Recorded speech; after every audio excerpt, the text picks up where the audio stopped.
I'm 93 years old, and there is something I wish someone had told me much earlier in life, something that could have saved me years of quiet pain and confusion.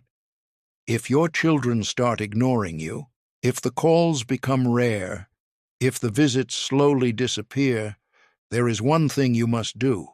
Most parents do the opposite, and that mistake only makes the distance grow.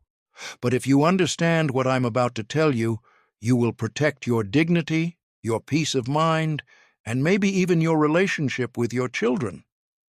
Let me tell you how I learned this lesson. When you are young, life moves very fast. You work, you struggle, you build something from nothing. Then children arrive, and suddenly everything you do is for them.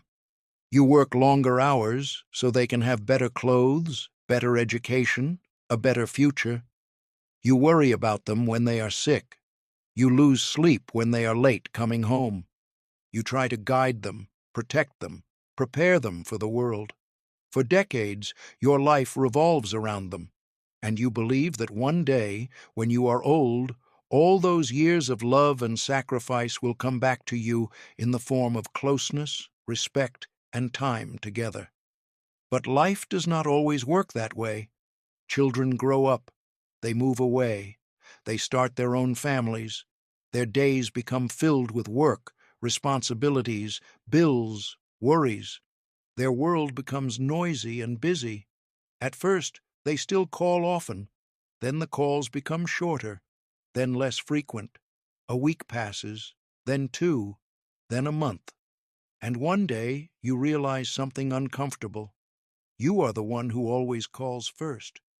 I remember sitting in my chair near the window, holding my phone in my hand. I would look at it again and again, wondering if maybe I missed a call. Maybe the sound was turned off.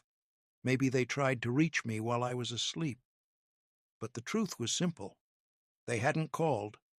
At first I told myself they were just busy. That's what parents always say. They're busy. We repeat those words like a small comfort we give ourselves. But deep inside, something hurts. You begin asking questions that have no easy answers. Did I do something wrong? Was I too strict when they were young?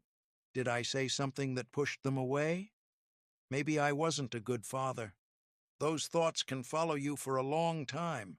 So, what do most parents do? They start chasing. They call more often. They send messages. They try to remind their children that they exist. They ask, "Why don't you visit anymore?" They try to hold on tighter. And sadly, that usually makes things worse. I know, because I did exactly that. Every time my son didn't answer the phone, I would try again later. If my daughter said she was busy, I would call again the next day. I told myself I was just staying connected, but in reality, I was chasing attention. And one evening, after another unanswered call, I sat quietly in my kitchen and realized something that changed the way I live. If your children ignore you, stop chasing them. Yes, you heard me right. Stop chasing, not because you don't love them, not because you want to punish them, but because your dignity is worth more than begging for attention. Your children should call you because they want to hear your voice, not because they feel pressure or guilt.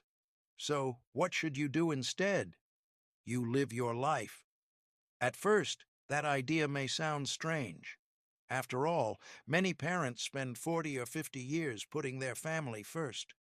When the house becomes quiet, they feel like their purpose disappeared. But your life did not end when your children grew up. You are still here. You still have mornings to wake up to. The moment I stopped chasing my children, something inside me became lighter.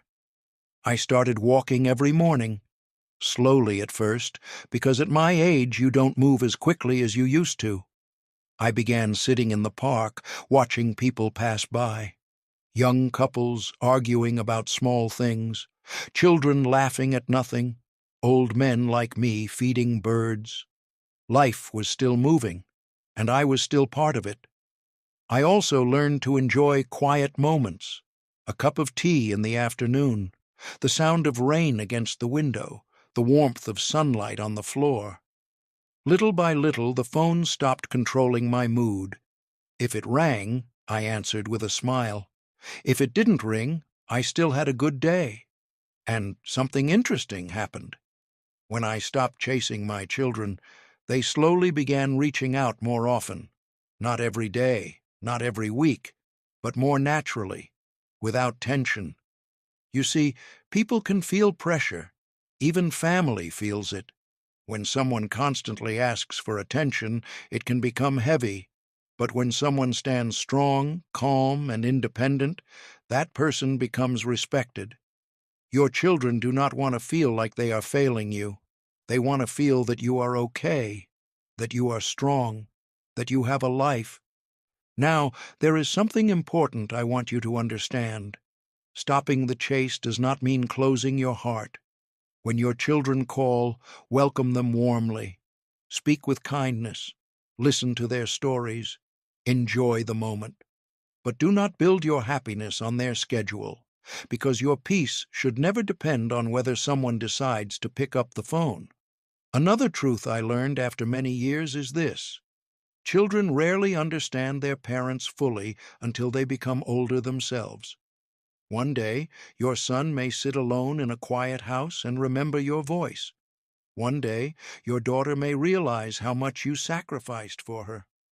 Life has a way of teaching these lessons slowly, but you cannot spend your remaining years waiting for that moment. You must live now. At 93 years old, I understand something that younger people often forget. Time is the most precious thing we have. Not money, not success. Time. And every day that passes is a day you will never get back. So if your children ignore you for a while, do not waste your days in sadness. Do not sit by the phone like a guard waiting for a signal. Open the door, step outside, speak to people, find small joys, laugh when you can. Life still belongs to you.